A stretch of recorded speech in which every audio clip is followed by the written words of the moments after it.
Now, how about them damn Celtics? And we are back with another episode of How About Them Celtics. Sam and I are here recording on Friday, September 13th. Friday the 13th. We just made that joke in the video recorded yesterday. I stole it from Sam, but we're here. How you doing, Sam? It's not a joke. It's the day. It's a The fact. bit, Today is Friday the 13th. I stole the Be a yeah, real I guess shame it's not if a joke, but Jayson got perk. That'd be a real shame. damn shame. But we're here, middle of September. Training camp starts in just about 2 weeks by the time you're listening to this. So very exciting stuff going on. I'm pumped. I did forget this is coming out Sunday. Yeah, you're right. This is like 2 days in advance. In my head, it's coming out. I'm lost. I'm exhausted. I just got back from basketball. I'm like head spinning. I haven't like settled down. Like I haven't like just sat down today. Like I got up, got on the tee, went to basketball, came back, showered, ate, recorded. Like I haven't just You've been bouncing around. breathe. Exactly. But we're here talking about the Celtics. And I'm excited. So let's get into it. Let's start with Jayson Tatum. Our good friend Jayson Tatum was on the Jimmy Fallon show the other day. He opened with the rap battle. Did you see the rap battle? I did see the rap battle. Mhm. Guys on the Celtics need to stop rapping. Perhaps. Maybe that's the play. But Tatum was promoting his new book, Baby Dunks a Lot. He wrote it with Sam Apple. Clown Grant Williams in it, which we talked about. I made that into a TikTok. So go follow the TikTok. But had some fun quotes, some fun predictions, excuse me, stuff like that. The first one was he predicted the Celtics should have faced the Mavs again in the finals. And I have a theory about this. Let me get your thoughts on the Script thing, and then I'll explain. Not script, but I'll just say it. I think he had teams in mind. Like I think he was like progressing, like okay, Thunder, Nuggets, Timberwolves. But he's like, what is the answer I can give that would give me the least damage control? And it's just so easy to say, oh, rematch. You know, it's so easy to just spit out like, oh, they were already there. I'm just gonna spit this out because it just happened. Versus coming up with like if he says the Thunder are going to the finals, the Nuggets are mad, the Timberwolves are mad, and like there is anyone's mad at this. Maybe, but it was an impossible position because he had to say someone, right? Right? Like he's not gonna just say no. He's gonna talk show, right? He's gonna just go. Sure, that's fine too. Season but just 4. by saying rematch, it's just so easy. Like, yeah, it'll happen. It happened once, it'll just happen again. You know what I'm saying? I feel like it was just the easiest thing that came to his mind because he didn't want to like give another team a ton of credit. So he's just like, all right, I'll just say rematch, whatever. I mean, I kind of see it. At least like your angle. I do not see Dallas in the slightest. No shot. Not at all. no chance Dallas gets back to the finals. This would be a really, really bad clip if it happens. But I just would don't be see it hilarious though. They shouldn't have been there this year, man. They got very fortunate. Like they didn't have to play Denver. I sound like the people poking holes in the Celtics now, but it's just like they clearly were not a championship contender team when they were in the finals against the Celtics. They just weren't. I mean, they put as much pressure on the Celtics as like the Miami Heat without Jimmy. They won the same amount of games. Mm-hmm. They clearly were not a threat. They actually won in a similar way too. They just got really hot and the Celtics messed up for one game. Yes. And that was the only reason. I mean, Tim Hardaway Jr., what do you make? 5, 6 threes or something? Yeah, in the blowout? Like, I mean, let's be serious here. It's clearly not going to be Dallas. Probably it is tough though. Like, yeah, your knee jerk feels like it always has to be Denver. Denver still feels like this like looming giant, but they just I say it on the show all the time. Like they're playing Jenga with their roster. So like, how much can they afford to get away with before they're not that much of a power anymore? I think Minnesota's gonna have a disappointment of a season. Like I think they're gonna take a step back a little bit. OKC feels like the team. There are a lot of options though. OKC feels like a team to me. They were so good last year, and they added two of arguably the best role players in the NBA. I would say Hartenstein and Alex Caruso. Those guys are really good. Added another year of development for Chet. Actually, it's weird to think about it this way. That was Chet's rookie season. It doesn't feel like that was his rookie season. So Chet's going to have a whole year in the NBA under his belt. Jalen Williams is going to be ready to go again as well. What if he wins rookie of the year instead of Wemby? Exactly. And then that stopped. And Chet's really good. That's not to disparage Chet, but Wemby's Wemby. But yeah, I don't think it'll be Dallas. I do think they got a little better, but I just don't see them repeating that same success. Just like I don't see the Pacers getting to the Eastern Conference Finals again. You know what I'm saying? Like it's not a knock on the Pacers necessarily. It's just like, can you get? I don't want to call it luck, but can you It's get kind of that? Yeah, it's kind of sad you to know what be I'm like saying? talking about Dallas, and I'm like, hey, Dallas won the same amount of games as Miami, and then like you would go, Sam, who's the best series the Celtics played, and it would be the Pacers, who did not win a single game. Exactly. It's subjective. Dallas felt closer to Miami than it did Indiana, by far. Yeah, I mean, I said this during the finals. I said I have a lisp now. I said in terms of Doing a whole show with a lisp challenge. instead of or in order of how difficult the series were, I genuinely think it went Indiana, Cleveland, Dallas, Miami. Like and the only reason Miami wasn't harder than Dallas is because Jimmy was hurt. If Jimmy was healthy, I think they would have been a better matchup. The Mavs just like they were too easy to guard. They could let him do whatever he wants and then blow by him. Merry Christmas, right? He's a bum. We'll see. We'll see if he brings it this year. This is like a big prove it spot for Luka, just because all the criticism he got, deservedly so, in the finals for not being a good defender and being a baby and really being a liability for his team, despite also being the everything guy on offense. It's just like you really can't repeat that and stay at the same worth. People are going to start to be like, fuck this guy, he sucks. So, you know what? If Luka goes back and improves and really brings it defensively, which may never happen, but if he does, maybe Dallas would be back in the finals. I will say I do think he is the best version of that archetype of player there has been. Like James Harden, you know what I'm saying? Like I think he's better than James Harden already. You know, so like I'm not going to say it's impossible for them to win playing the way they did because they did make the finals, right? And realistically, all it takes is one ball bounces your way year. And maybe that was this one and they won't get another, but like ball bounces their way another year. They get back to the finals. I do think Luka is good enough to win them a series against the right team. Luckily for Celtics fans, the Celtics weren't that team because they knew how to guard him. They knew how to take stuff away. But like, I mean, they played 3 straight series of teams who couldn't figure out what to do. They just ran into a team that didn't know what to do. All it would take, like, let's say for whatever, like, unlucky reason, knock on wood, like, rewrite history, the Pacers make it the finals. You know what I'm saying? Luka has a ring. So, like, I'm not going to say he's never going to get a ring because he proved he can at least get to the finals. But I don't see them making it back next year. Not for nothing. Dallas Think the also Pacers would hasn't have had. won? No. Dallas also hasn't had the Kyrie decides he hates everybody season yet. Hey, ever since he's been to Dallas, it's been all love. Like there have literally been no problems. So you could say, let's see, he's been in Dallas for a year and a half. So maybe you can't say that for the first Brooklyn year because this is longer than it's been. Like he didn't show up to the bubble in the Brooklyn year, and then there was the COVID, not getting vaccinated. Then when he was with the Celtics, like year 1, he got hurt and he had surgery, but like there was the story where he missed the game 7 with the nose thing.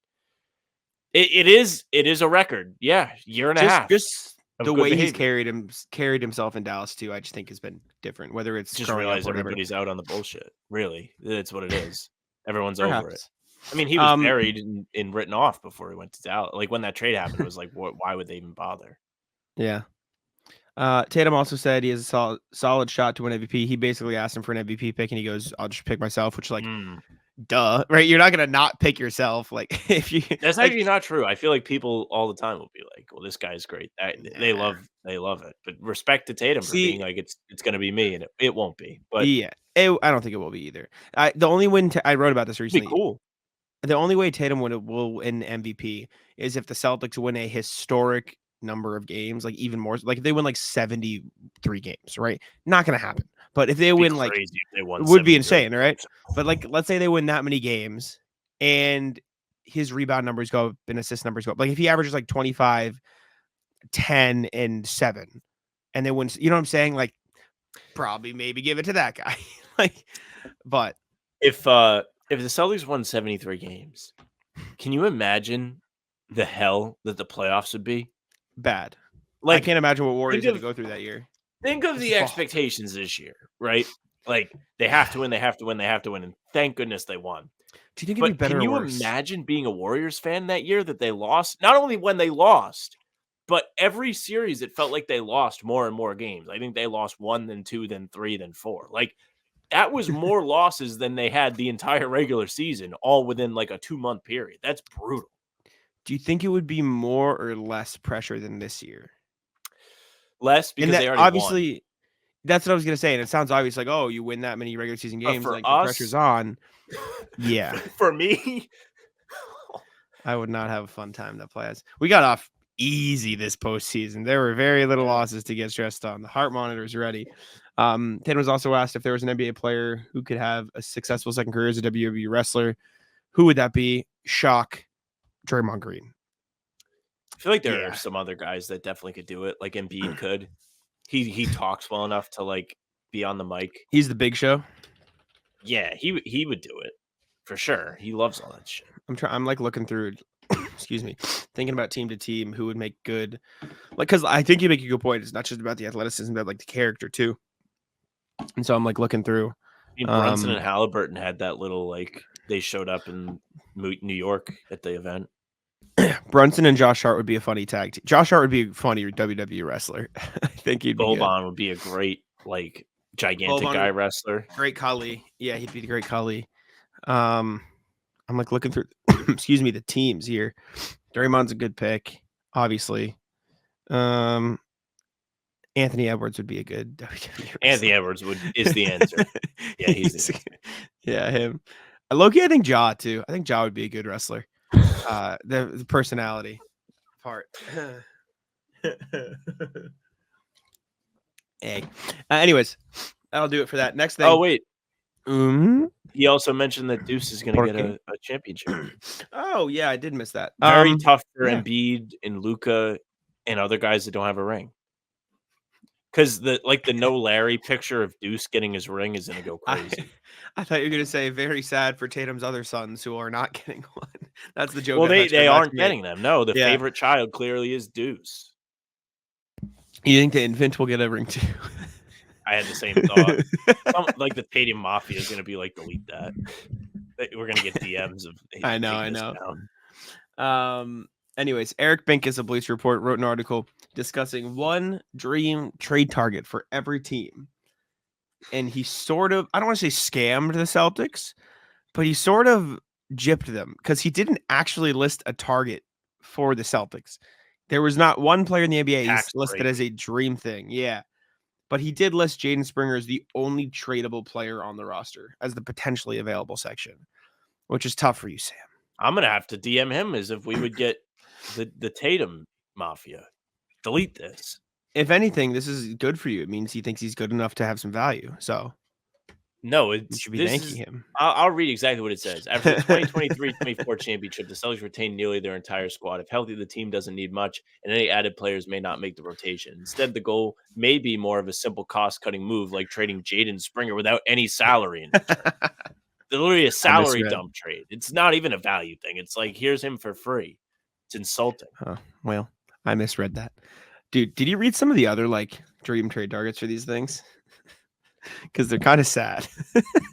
And it's not not because like Eric Pincus like did the wrong thing. Like I think they're all realistic, but it's like the Hawks was like Benedict Mathurin, you know, if you're gonna trade Trae Young. Not that they would trade Trae Young to the Pacers, but just like it'd be a fun piece to have in a rebuild next to Jalen Johnson, whatever. But then you get to like the Hornets, and he said Julius Randle, which is like, I don't actually hate it, but it's just kind of funny.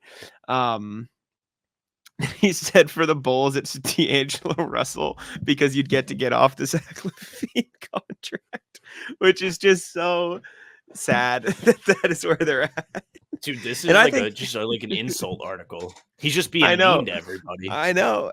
And then what else there was? There was another funny one. Oh no. I don't know where it is. Oh yeah. Guess the Clippers, Sam. Just take a think. Are you like trading James Harden's contract? No, they already signed one person this summer. So who would they trade for to create the ultimate scumbag team? Miles Bridges. Yep, he listed Miles Fire. Bridges. Jesus Christ, man. Get up. That guy's got to fucking go. Kevin Porter Jr., the fact he's in the league is embarrassing enough. The rest of them are pretty normal. Potentially available for the Timberwolves, Karl Anthony Towns. Stop. Lot of Walker Kessler. Pokashevsky is the headline for the Thunder, so I don't even know what their thing is. The goal would be first round picks. Yeah, he's not in the league. I think it's Kenrich Williams. Overseas? He did, but he's being guarded by like Kenrich Williams, so I don't know why he's in the thumbnail. It's just kind of weird. The Sixers is fucking getting Nick Batum back. I saw somebody say That's like fire. that they had a very good offseason, but that loss of Nick Batum should be very disappointing to them. I forget. Maybe it was in this article. That's where I saw the snippet from. But I was online like putting the sheet together and I saw that and I was like, huh. Like, I guess like that kind of is like a big L. Like he was good for them in the playoffs. He kept them in one of those games. And now that they have put a decent roster together, like they could use role players like Nick Batum. And he went to go choose to play for the Clippers, who will be just like purgatory team. Mediocre, yeah. I went to the Wizards and I saw a picture of Jarris Walker, but it's I'm just gonna show you the picture so it makes sense. Jarris Walker, he's guarding like guy, by the way.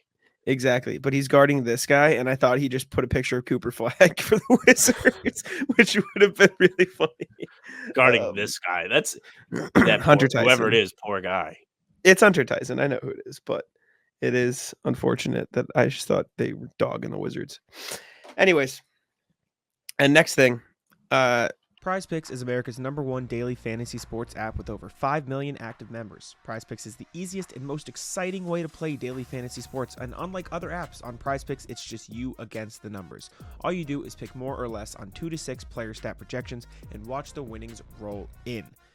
One Caleb Williams passing yard gets you 1 win on PrizePicks for every week in September. That's right, only 1 yard gets you an automatic win every football weekend in September. 4 weeks of free W's. Don't miss this deal on PrizePicks because it's gone when September ends.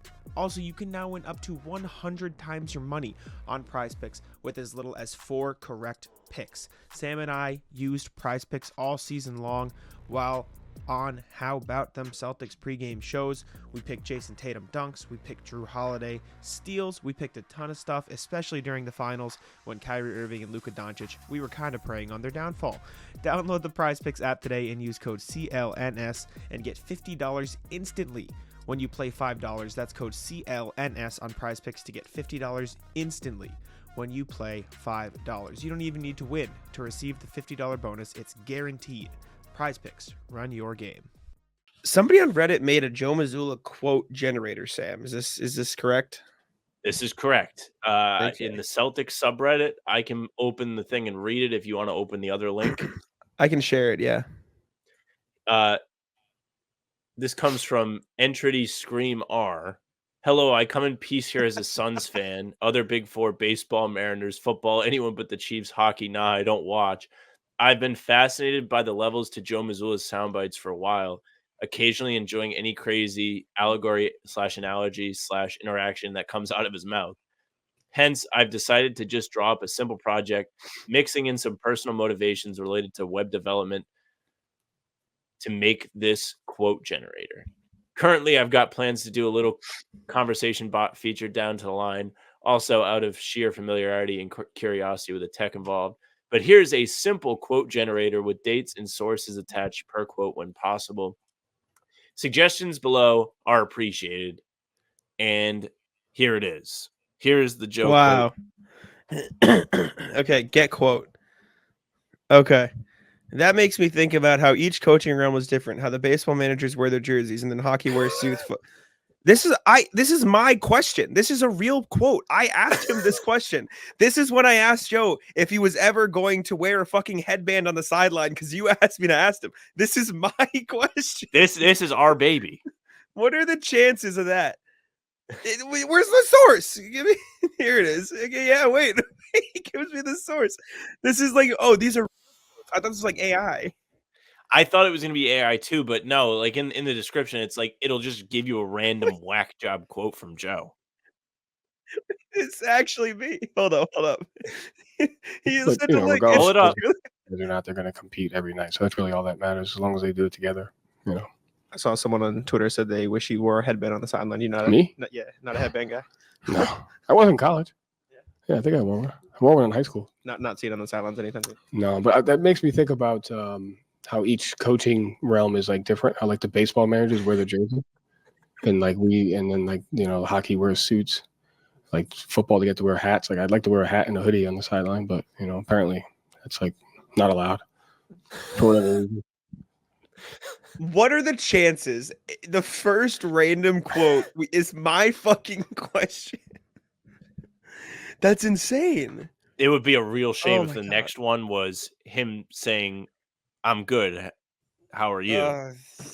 Dude, all my roommates have that video saved, and whenever they tell, like, "Oh yeah, my friend writes for the Celtics," they just show the They video. show They him the just, video, yeah. yeah, I it's need to very actually tough. do that. No, you don't. All right, get quote. All right, let's see. I was reading this book the other day. You got me thinking about how we're all connected in some way. Like we're all pieces of a puzzle trying to fit together, make something beautiful. Kind of like when you're cooking a meal, each ingredient has its own flavor. This is a fake quote. I'm pretty sure this is in my AI generated Joe Mazzulla article. Pull up the source. Oh wait, it's real? Dude, Oh, you lost your own game. what the hell? This is a great pod segment. Jack is just in shock. Wait. I don't If want you're to trying to share the video, it's still the. It took me to the start of the video, so it's not like where the quote is, so I don't want to like scroll through and find. I see. I swear this is from. Hold up. Now I need to go to my article. Hold up. Celtics blog Joe Mazzulla quote AI. Is this Let's see. actually the Jack Joe Mazzulla quote generator? Let's see. Well, yeah. Wait. Did he just pull from my article? Because the fucking suit, hat, and tie one is in the generator too. It's in that article. Okay, yeah, 8. I see it. It's fake. It's AI. I told you it is fake. This is a wrong source. That is a fake quote from my. Is he just like pulling from my AI article? Wait. Or maybe fake quote. it's like to show because This is not a. so did this. This is not real. Yeah, but he has the date for the other one. He has the date for this one. Yes, you want to know what happened? It's listed here in my article as fake under here. This one above it is real, and this is the video he linked. Oh. So his program got this one wrong. Let's see if people in the comments called him out. This Okay, is let great. me. It's How just about me. a capability that generates fake quotes in the style of Psycho Joe? I entertained that thought previously. We'll definitely play around with adding such feature. We're gonna have to let him know that this is wrong. Let me generate another one. See if it pulls from the article again. I don't mind getting booed. It's good for you. Hey, guess what, Sam? That is also in my article. I think You need to call this guy out, Jack. Tell him he's a big fat phony. also in my article. We're all villains in someone's eyes. I think this one is not. Maybe your article was In just my like a thing. baseline. This one's from June 1st. This was after you did your article. Your article came out in what? Yeah. All-Star break, February 21st. Yeah. So yeah, this was. I remember this though. He said this in the finals. Yeah, that's so funny. I was reading this book. This is a fake quote. It's the same fake quote we Yeah, saw it's the before. cooking Not one. real. I would just go until I die. I believe he said that. Oh, I remember this. Before I forget, no one's ever asked me what my favorite scene from The Town was. I know you guys all know this is my favorite movie, but no one's ever been curious about my favorite scene. My favorite one is Doug McCrae getting ready to leave town. And he skips by the FBI's car and leaves a nice, well thought out, handwritten note underneath the antenna and gets out of town. That's my favorite scene. Do you know the context behind this? Yeah, he wanted to call out one of the refs or something, and the note says like, "Go fuck yourself." Yeah, pretty much. Yeah. Let's see. I can't believe we got back. Everybody wants to win until it's really time to win. Then they have to nut up and do the shit that you don't want to do. I remember that in the playoffs. I think that was Cavs series. the Cavs press conference room is the smallest thing I've ever been in. I don't know if I've ever told you about that. I probably did tell him the story, but it's so small that I was like Gary sat down and I like moved my hand, like I went like this. I like moved my head out of the way or my hand out of the way, and he just pushed me up. He goes, "You don't have to get out of the way," because I'm so used to people like recording behind me, and Gary's just recording audio, like he's not taking a video. He can show me. I can't believe the first thing we got was my question, and the second one we got was a fucking AI quote from my article. That's insane. I just want to skip through now and like see. Okay, yeah, it's limited. There's not a ton of them. Yeah, we're getting a lot of repeats now. This one's fake. We've got to let them know that this one is AI. Unless they change the light bulbs in the arena, they won't be any brighter than they were last series. That quote rocks. I love that one so Joe is much. like legitimately funny. He is. He has to know what he's doing. I don't think he does. I think this is genuinely just the way he thinks, which makes it even better. I think he's funny sometimes. He knows when he can be Like funny. he knows he's being funny. Like when he called Bobby out for wearing a tie. Yes. Yes. I hope he was being funny when he got mad at me for not letting him answer the question. I hope he doesn't actually hate me. I don't think he would do that if he didn't like it. Because you can see in the one where he answers your headband question, he clearly likes you.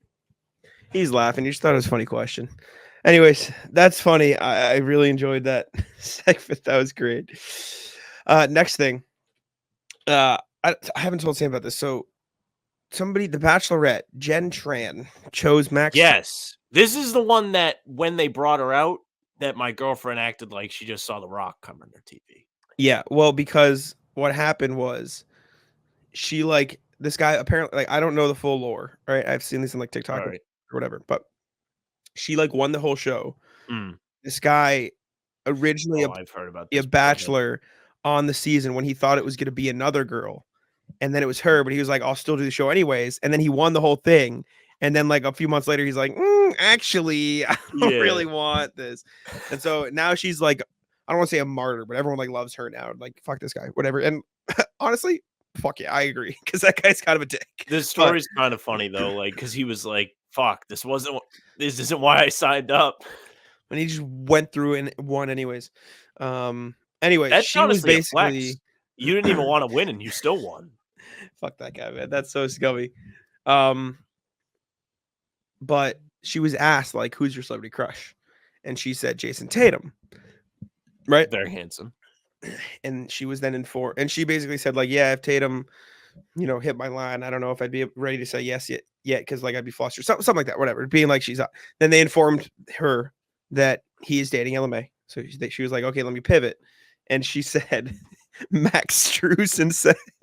And I just thought the pivot of going from Tatum to Max Strus was really funny because I don't know if you could get more different, right? She said, so what she said, if Tatum, my celebrity crush, came up to me and asked to go on a date, I don't think I could say yes because it would be messy.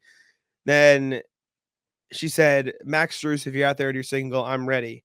I really like basketball. And then somebody screen grabbed it, and Max Strus has already followed her on Instagram. Curry, way downtown, bang, bang. Former Celtic Max Strus.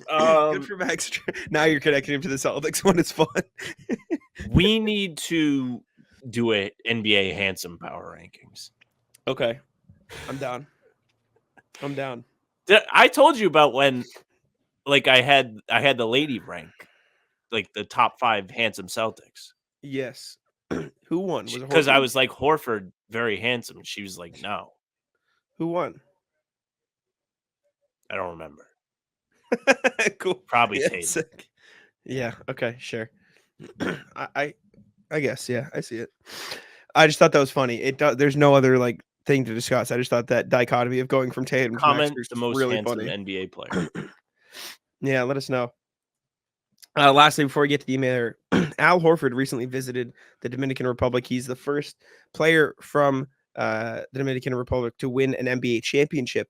So JetBlue flew him and his family out. Joe Mazzulla went. Tony Dobbins went with him as well. and he didn't even know that this was happening. But the president gave him like a medal, like to honor him in the country. I was like, what do No, you he mean knew the no? trip was happening, but like he got there and there was a quote. He's like, I just knew I was meeting the president. I didn't know they were going to do this. Like, and he got like kind of emotional. It was just, there's not much to discuss from the actual trip. It's just he went there, went to his home, whatever. Shout out Al though, man. It's just, I love Al so much. Al's We a also beast. got a It's great to great see him meme. honored. We did. Did you see my tweet? We did. got a new No I Larry think so. picture. Yeah. You want me to pull it up? Here, Him with the trophy. Somebody made one in my comments, and it was like "No tienes un Larry" in Spanish. It was excellent. Good work, whoever did that. I forget what the handle was, but I see. I have it right here. good Found content. it. It was Delusional Celts. No tienes Larry. No Larry. Oh, that rocks. But yeah, this is him going to the Dominican Republic, getting on the jet, hanging out. I didn't know he had that many kids. Shout out Joe though, man. That's great. Yeah, I Somebody like that commented. Joe went. Yeah, and Tony Dobbins. That's real nice. That's real fun. Somebody commented, dang, I was at work at the JetBlue hangar and was wondering where our Celtics plane was parked. They said it was a charter flight. This guy got scammed. But that's good. All right. Shall we go to the email here? Yes, pull it up. All right. A reminder, as always, you guys can email us at hbtcpod at gmail.com. I don't know what just fell. I hope it wasn't in my room. That's hbtcpod at gmail.com. Get in touch with us. Read the emails every single Tuesday, Thursday, Sunday on our full pods. We got a bunch today. So let's get cracking. First up, man, the myth, the legend, RJ. Evening, folks. Somebody's getting voted off the island before training camp starts, with Jordan Jekyll signed to an Exhibit 10 contract in the strong belief that Jay Scrubb will be promised a training camp slot. The musical chairs begin. Ron Harper Jr., Tristan Enaruna, Lonnie Walker, Jordan Jekyll, and Jay Scrubb. J.D. Davidson, Drew Peterson, and Anton Watson should also be considered for the sake of completeness, but I doubt any of them will get released before camp starts. My own guess is that it's easiest to see out the door is Enaruna. He didn't display much at Summer League, and with Watson in front of him for minutes at the 4 and 5 in Maine, let alone Boston, there's no path forward for him. My second choice would be Ron Harper Jr. because of positional similarity with Scrubb and Jekyll, but with more defense and less offense than either of them. Who do you think goes out on the airlock on the airlock? Be well, RJ, who reminds everyone in the U.S. to be ready to vote in November. What do you think? Who do you think gets kicked? I really hope it's not Springer. He's not getting kicked. He's on a guaranteed deal. Because I saw that and I was like, you know what? I could see them doing that just to save a dime. No, I feel like it's going to be Harper. It just feels like he's got the least to bring to the table. I know we did the video on it, and this came in, I think, right after we finished. I like the upside of some of these other guys. And Aruna, maybe, like, because when we knew he was coming to play for the Summer League team, we thought we were going to see a lot more of him, and we didn't. So my guess with that is that they got to look at him and we're like, maybe he shouldn't be taking minutes from the rest of these guys. I think he might be on the chopping block as well as Harper Jr., which is so the obvious answer. Yeah, because he was the one who they signed first for Summer League. Like, he was their first Summer League signing. Yes. I almost wonder if the Jordan Jekyll contract is here. Come work that with us for a little bit. Once Scrubb is healthy, we're going to cut you, but that way you get a little bonus to go back to Maine. Like that is almost like rewarding a Maine Celtic from last year, but he's not actually to be there. If not, I do think Enaruna makes the most sense. I actually like Ron Harper's game a little bit more than Enaruna's. Hey, Sam, you remember when Tristan Enaruna signed and everyone yelled at me in the comments for saying I don't like his game that much? Yeah. Interesting. It's crazy. That's wild. How times have changed. It's just so funny because I'm negative about stuff too, and nobody ever gives me a hard time about it. I'm like, Tatum sucks. Can't make any threes, and nobody says anything. Tatum sucks. No one says nothing. I say, I don't know if I like this Summer League guy that much. What is wrong with you? He's clearly great. Whatever, man. Give me a break. Next email. From Zeke, needs your expertise on Celtics defenders. Hey, Jack and Sam, I trust this finds you both in fine fettle. As a very much so dedicated habitual follower of the How About Them Celtics pod, I'm always on the edge of my seat, hanging on to your every word. Your analysis is as sharp as a razor, and your insights are worth their weight in gold. Wow, Zeke, you're a beast. We appreciate you very much. I'm quite keen to hear how you rank the following Celtics defenders from best to worst. I'm interested in your thoughts on the matter. Rajon Rondo, Derek White, Drew Holiday, Marcus Smart, Avery Bradley. Looking forward to your take on this. Keep up the good work. And here's to many, many more brilliant and delightful episodes. Cheerio, Zeke Acer. This threw me off. It says Zeke Acer up here, and then down here it says Zeke Keiser, but I think it's Zeke. Man, this is a good question. This is a very good question. I think it's easiest. What did you say? I just breathed right in the mic. Oh, you're good. Did Rondo ever make an all-defensive team? 4 times. I think he did. Yeah. Yeah. He made 4. So here's the thing. My initial knee-jerk reaction is Rondo and Avery Bradley, they played in a different league. They weren't really being It's asked hard to to switch compare. everything. Yeah. Like, Rondo is a good perimeter defender. Avery Bradley was an incredible perimeter defender, and they both did a great job chasing guards around. If you plucked them and put them on the 2024-25 Celtics, they would have a tough time not becoming a liability, I think, because, well, do you think Avery Bradley is going to be able to switch on and guard Julius Randle like Drew Holiday or even Marcus? Like, you can throw Marcus in there because he was guarding big guys throughout his time. Yeah. I love going to watch football in person. It might not be Sam's taste, but I personally love going to watch a Pats game, even though they're not in the best place right now. I saw them play the Chiefs last year, and even though Kansas City absolutely won the game, it was still a great time, and I make sure to get all my tickets through Game Time.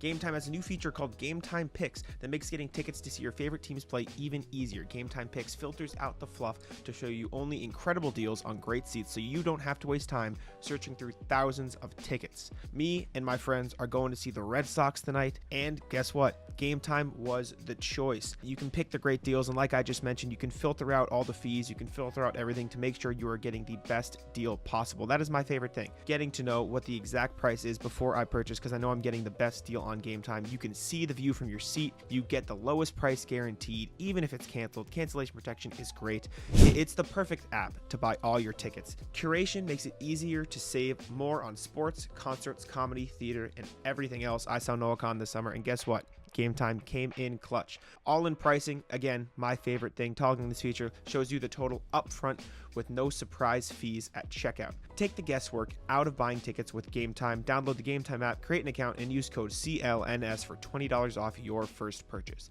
Terms apply. Again, create an account and redeem code CLNS for $20 off. Download Game Time today. What time is it? Game Time.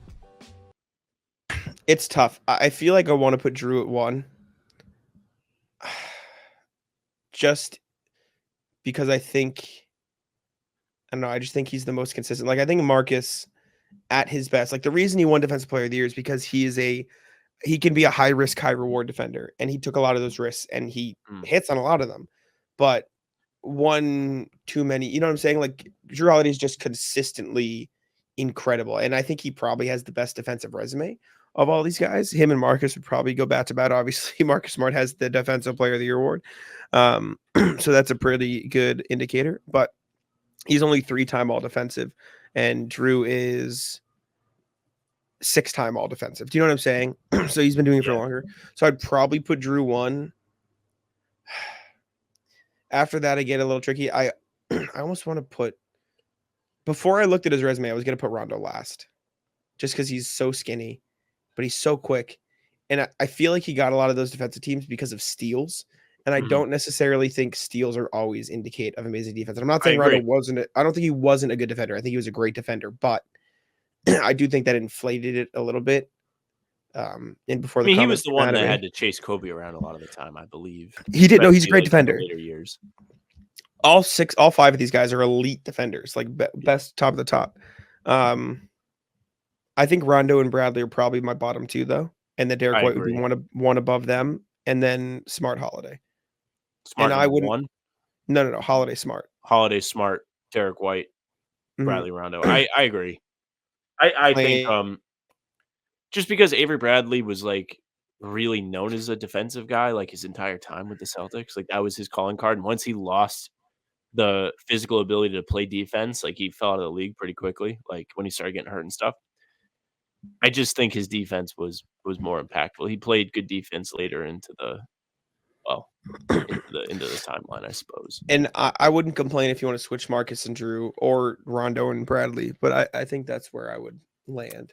I feel like I know people hate it, but like Marcus did win a Defensive Player of the Year. He did. No, he definitely did. Yeah. And that I don't know though. I think the consistency of Drew Holiday on defense.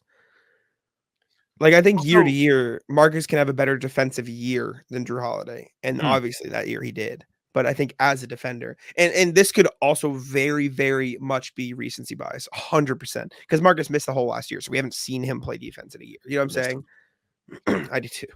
But Not for nothing, Marcus also got like the worst Defensive Player of the Year trophy ever. They were just giving away glass like Bulls, basketballs yeah. for all the awards because it was his 75th anniversary. Fucking lame. Yeah, that sucks. I also think it's disrespectful to Derek White a little bit, but he's just smaller, and that's not a weakness that Smart and Holiday have as much. But He I think kinda- he is.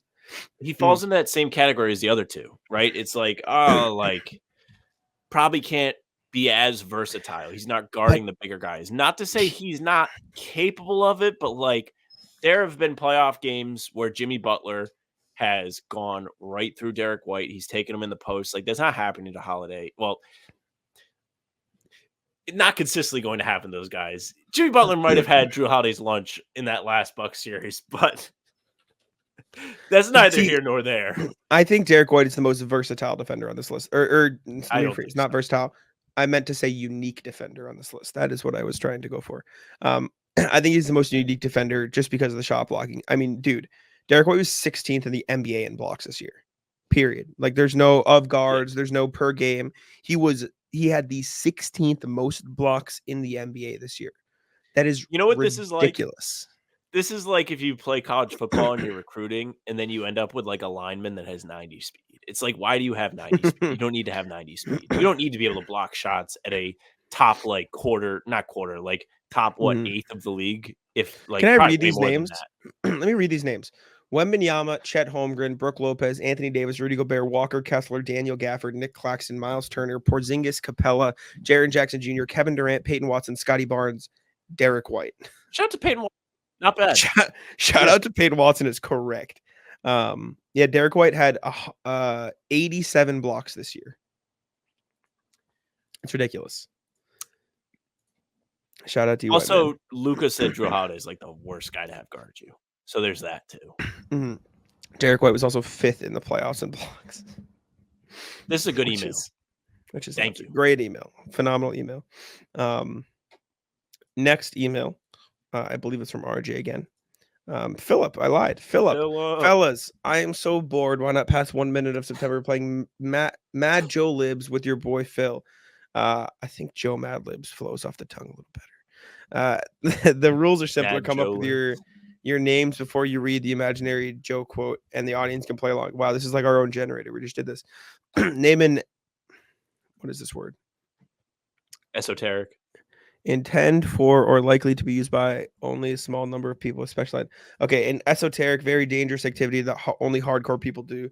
Okay, I have one. You know the cave divers who like go into the tiny little caves. I saw a video today of some dude trying to conquer claustrophobia. They had him in one of those little crevices. Terrible. Whew. That's my nightmare. Brutal. Awful. Do you know what I'm saying though? The cave diving. I think that's a Yes. good one. Okay. Okay. Name a difficult gym exercise. Man, I fucking hate lunges. Lunges. Okay, so we'll go cave diving, lunges. Name a plant. Cactus. Cactus. Okay. Name an admirable personality trait. Funny. Funny. Sure. A few weeks ago, I went on a family vacation to do some cave diving. To keep my mental balance each day, I went outside to do 10,000 lunges. What is the next one? I noticed a cactus and began obsessing over it. I realized that it knows how to bounce back each season because it is truly funny. I think we can learn from it if we stay open-minded. That's fucking awesome. Up on the funny one. That right? I was gonna go generous. I was gonna go Generous. generous. Chose Yeah. Generous. So prickly.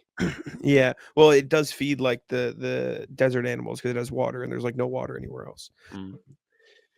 That was great. Oh, there's you get another multiple one. of these. Let's go. Hell yeah! I think Phil, there's only great 2. email. Thank you, Phil. We Name have an enjoyable. fantastic emails today. Is this episode of the year with the emails? Okay, Hey, get him, Dave. I didn't do it this time. All right, he interrupted me. Get him. Get God his forbid I ass. compliment the listeners. All right, shut the fuck up. Name an enjoyable human activity. Playing Sleep. Sleeping. Name a routine normal activity. No, we can't go sleeping. Brushing your Making teeth. dinner. Brushing your teeth. We'll go brushing your teeth. Name a brutal event in nature. I say a hurricane. All right. Hurricane. Name a basketball play. Horns. Horns. All right. So what do we got? Normal sleeping, brushing your teeth, hurricane, horns. The other day, for mental clarity, I stopped sleeping because it wasn't challenging me. Instead, I started holding my breath while I brushed my teeth and watched documentaries of hurricanes. What you notice is the pure physicality. It has changed how I think about the horn set. Short right there. Hopefully that was amusing for a second. All the best, Phil. Shout out, Phil. That was incredible. That was awesome. Please do more Mad Libs. I want more Mad Libs now. Phil, if you want to make them, we will do this every show.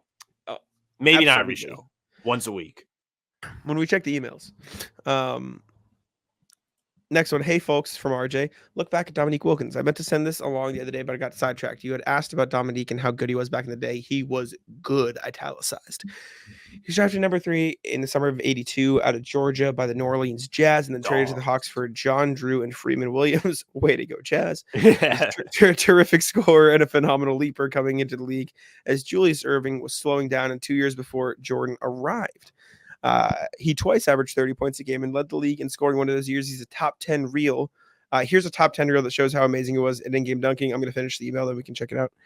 For all of his talent, he never got past the second round of the playoffs in 8 tries with the Hawks. The Bulls, Bucks, Pistons, and Celtics eliminated Knicks Hawks in either of the first or the second round. It was his third and final time against Boston, where he and Bird scored off in Game 7 of the semis for an incredible duel. Wilkins scored 47, and while Larry only, quote-unquote, had 34. 20 of them came in the fourth quarter while Dominique put the Hawks on his back as they traded baskets for an strange stretch. Sadly, I can't find the play-by-play. The final was 118-116 Celtics. Wilkins also got to wear what I think might be the coolest, looking NBA jersey of all time, the 80s Hawks unis. I agree. Those are sick. Anyway, have fun taking up video clips on the man they called the human highlight reel. Be well, RJ. I thought he was going to say the Celtics uni. Yeah, okay, buddy. All right, let's see. He did. Former Celtic. I told you I saw Dominique Wilkins' Celtics jersey at the parade or when I went as a fan this year. That rocks. Oh, my God. That's an insane dunk. Imagine being able to do this. That Game 7 in the semis against Larry is one of the games we should watch if we ever do a reacting. We should watch the fourth quarter. That would kill me in real time. What? Why? No, I'm talking about if I watched in real time. Oh. I was like, what? Come on. That sounds like a fun game. Yeah, Dominique was a beast, man. He does feel like, oh my God. Is that the original Rondo? Except he didn't do a layup? I guess he had that guy looking. I want to see number 1. We don't want to watch the whole video. Let's see. Let me look at we'll go top. Right, Oh my God. Here we go. Let's do top 3, actually. Let's do top 3. Sorry, Chief. Yeah, that's tough. Yeah, it was not the one to skip to. Delete. Spud Web was tiny. Yeah, I'll cut this. Don't worry. Censor this. Yeah. Wait. All right, who is this? What is the team? Is that the Bucks? Ew. The Bucks. Hideous. That's terrible. Uniforms, man. Oh my God. The Bucks have one of the worst color schemes. Just except for the purple ones, they just never had it right. They never had it figured out. No, this was an insane dunk, bro. Cock it back and then he half slammed it. Dude, that was ridiculous. All right, what's number 1? Let's see. Show me. Oh no, it's against the Celtics. Oh my God. Censor. Just flying in over Larry. Whew. I didn't mean to stop sharing. Thank you, RJ. We appreciate you. Next email we got here is from RJ again. Stay ready. You're sitting in the ejector sheet. Morning, folks. I wonder if anyone used Prize Picks to take Northwestern State in the points last night. Sorry. Speaking of unexpected outcomes, hold up. I needed tea.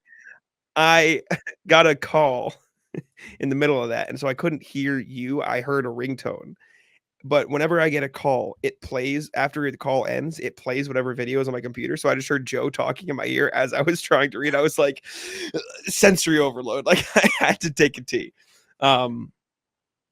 Morning, folks. I wonder if if anyone on PrizePicks used PrizePicks to take Northwestern State in the points last night. I don't know what that means. What did Northwestern State win? Do you know? No. I think they played like I don't even think they played like a MAC team. They must have played like some like what is it? Oh my God. FCS? That's not the or is it FBS? Whichever one isn't Sorry. the top college football division. Yeah, they lost to South Alabama 87-10. Damn. College football tomorrow as we're recording. Speaking of unexpected outcomes, let's talk about job security as part of the Stay Ready crew. How's that for a segue? Last year, coming out of camp, you had the starting 6 in Coach Mazzulla's circle of trust, accounting for the top 9 roster spots. The remaining 5 players were O'Shea, Svi, Stevens, Delano, and Jordan Walsh. What do 4 of those 5 have in common? Not on the team. When camp breaks, 8 of last year's top 9 will be in their usual spots with KB rehabbing. The remaining 5 players with guaranteed contracts, remember Brad still has a 15 slot open, are Tillman, Springer, Kada, Walsh, and Shireman. Do you think relegation to Stay Ready status this year will play out as it did last year, or do the Celtics view the end of the bench guys and an investment into the future? Be well, RJ. What do you think? I really hope they use him as an investment in their future. Like, this is a really good spot for it. I don't think anybody's gonna be pressed if like they hit the under on their win total this year. Coming from me, I will absolutely be pressed. But like, there's so much there's such a big window of opportunity for guys like Kada and Watson to try and break in, at least like get a feel for playing with the main rotation guys. We saw a little bit from Nemi last year. Watson obviously is a rookie now. Somebody like Springer may get more of a chance as Drew Holiday heads into another year of being in the NBA, where he's probably going to sit some games. Like Springer may have an opportunity to eat some real minutes.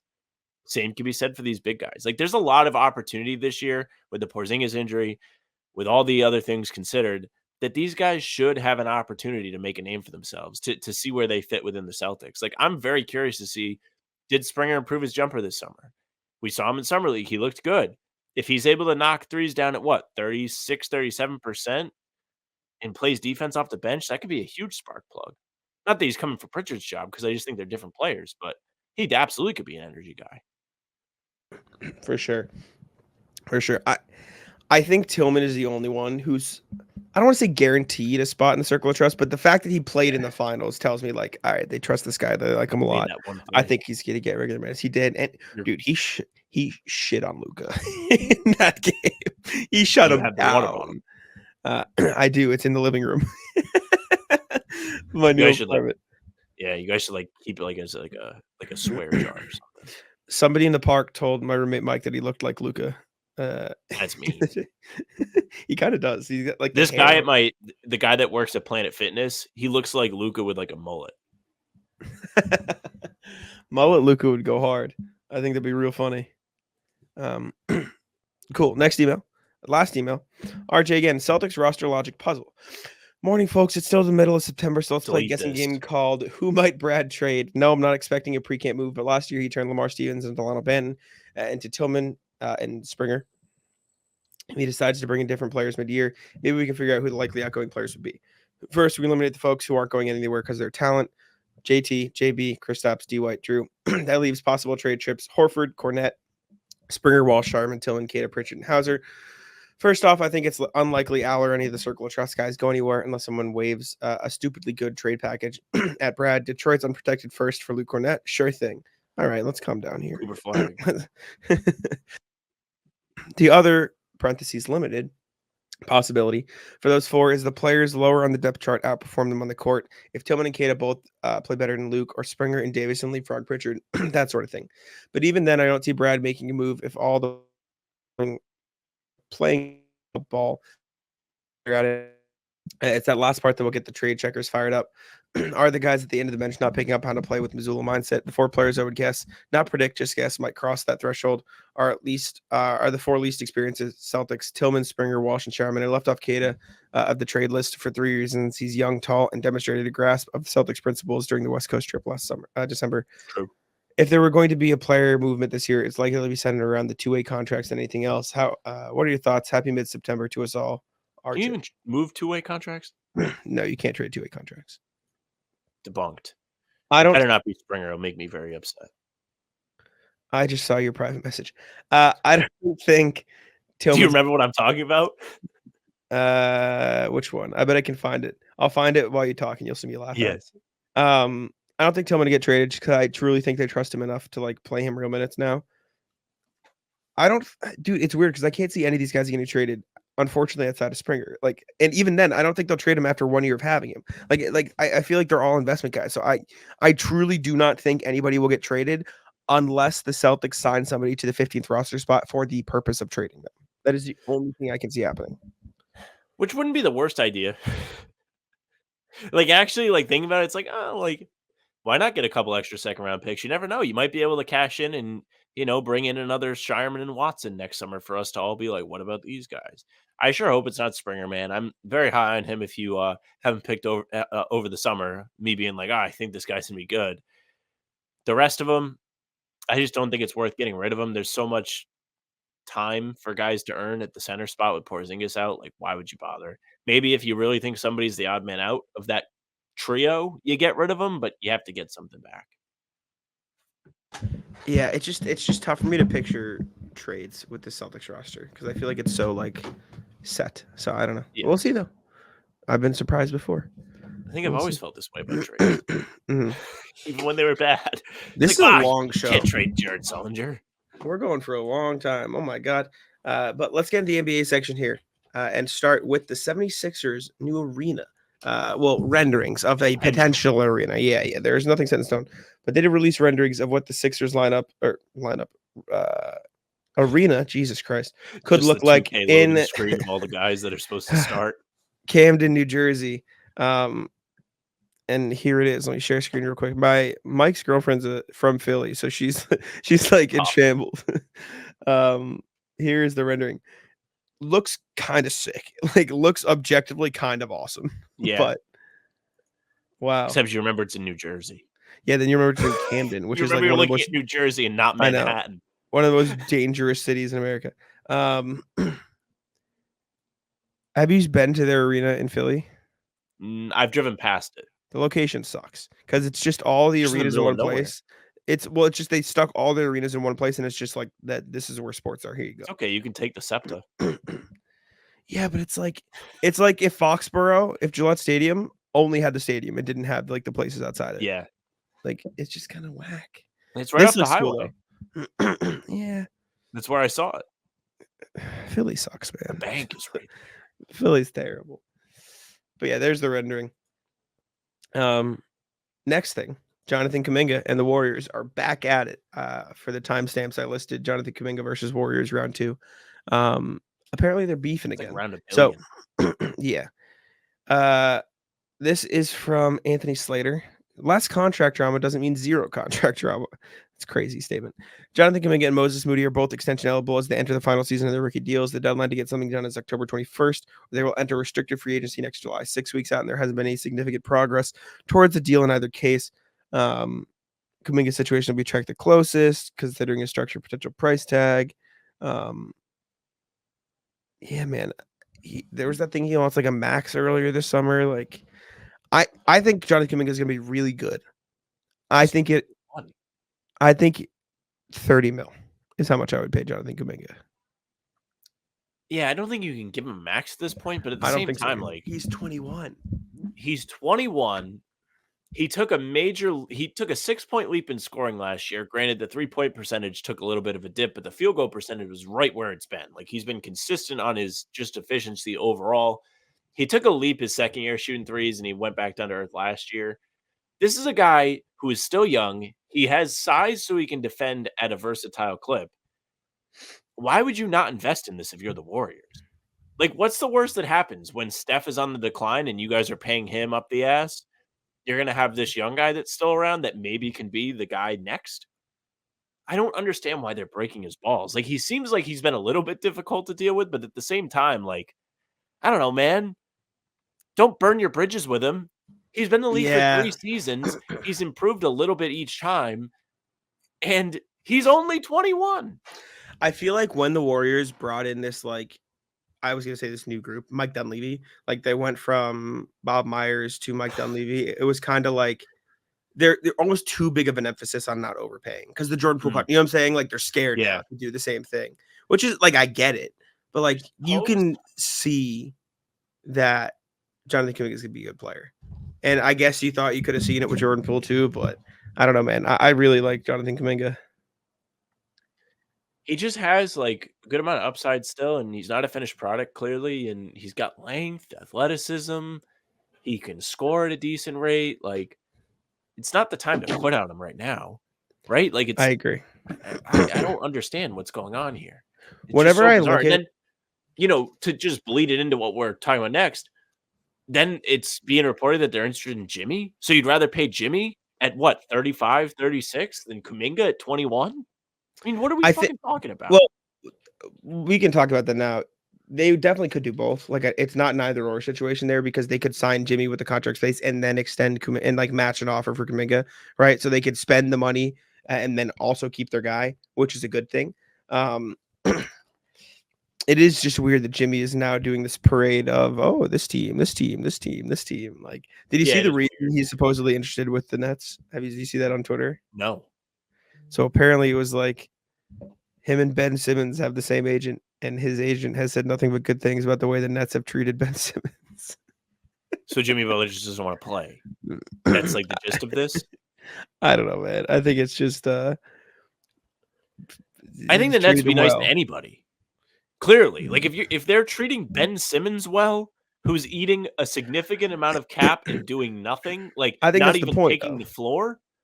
I think the point is that they're just like a good organization. Like you just speaks very highly of them as an organization. They don't have much of a fucking choice. How else are they going to get people to play for them? It's true. That's very true. Then, like, so the actual newsworthy aspect of the Jimmy thing, this comes from Sam Amick. Jimmy Butler's going to be a free agent next summer. He didn't get the extension done. So, like, that is concrete. Extension not done. He's going to hit free agency next year. So, that means one of two things. Miami's going to have a season full of, like, whispers, rumblings, etc. Or two, they may just end up trading him. They may be afraid to lose him for nothing. This Riley-Butler relationship is starting to feel very strained. A couple months ago, we were talking about Pat Riley being like, Jimmy Butler needs to shut the fuck up. That's literally pretty much what he said. I think they're just both head strong. I think it'll be fine. Like if I had to pick, I think it would be like they'll just go back to being whatever. I think they're just both competitive, but I don't know. Also, doubling back really quick, we also totally forgot. Maine Celtics named a head coach. Yes. Tyler Lashbrook is going to be the new head coach of the Maine Celtics, which rocks. Shout out Tyler Lashbrook. I wrote a whole article on him. For Celtics blog last year. You can go read it.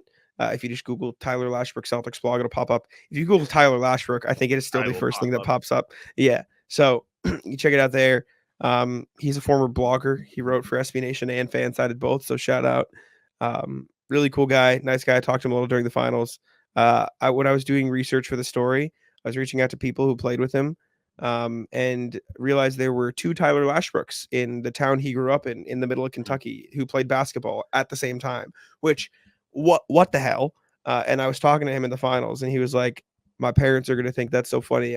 My dad was trying to Venmo me once. He Venmoed the wrong Tyler Lashbrook.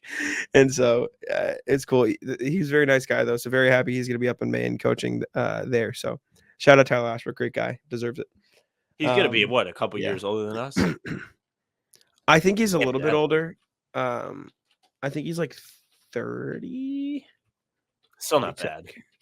Let me see. He is a head coach in the G League at that age. 32 years old.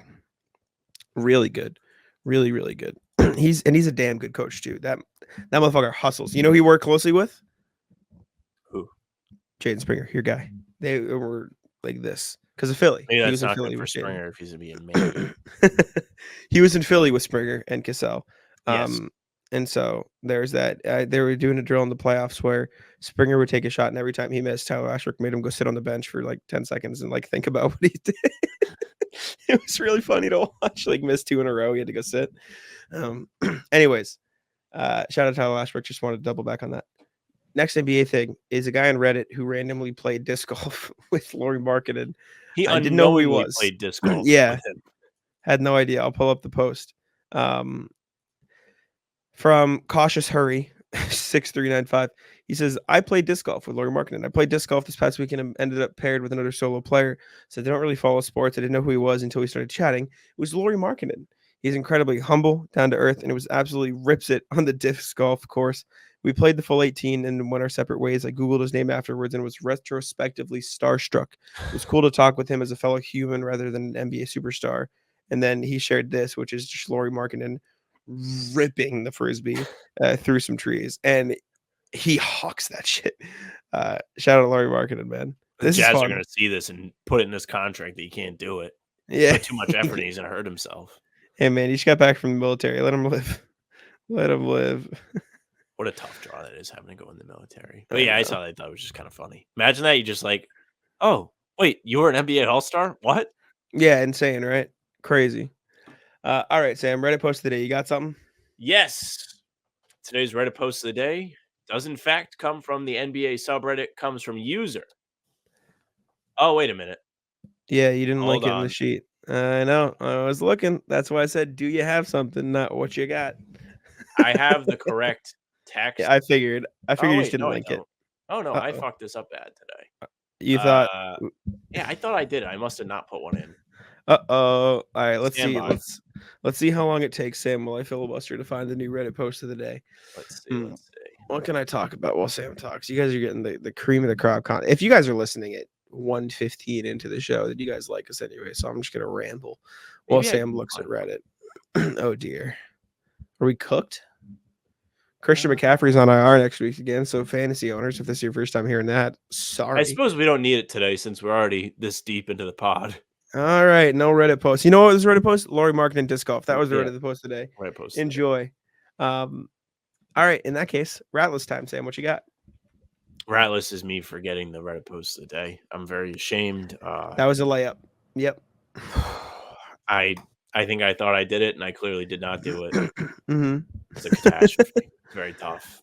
That's all right. That's all right. Dude, rat list, me.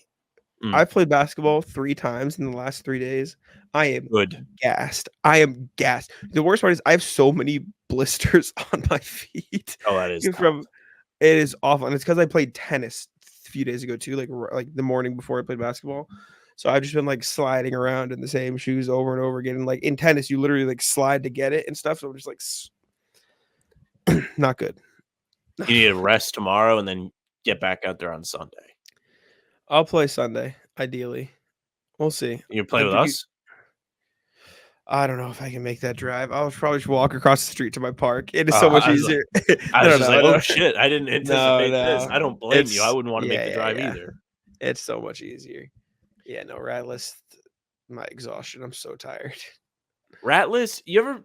I didn't do this on the last show, did I? I don't think I did. You ever play basketball with people that don't really know how to play basketball? Like they don't actually play basketball? Yeah, I have. So we were running on Wednesday, and these 2 guys show up. You could smell them coming. They clearly are not playing basketball very often. Mm-hmm. And wouldn't you know it, Jack? One of these individuals gave me a knee to the side of my thigh that I'm still feeling today. Oh, like I on a went running screen, like today. how? Huh? In what context? Like, It was just Like- like it's just one of those things where they're just awkward and they don't really guard properly and they're not in position. No, but, like, were they on defense, offense? Did you yeah, screen they were them? on Like how? defense. Okay, I see.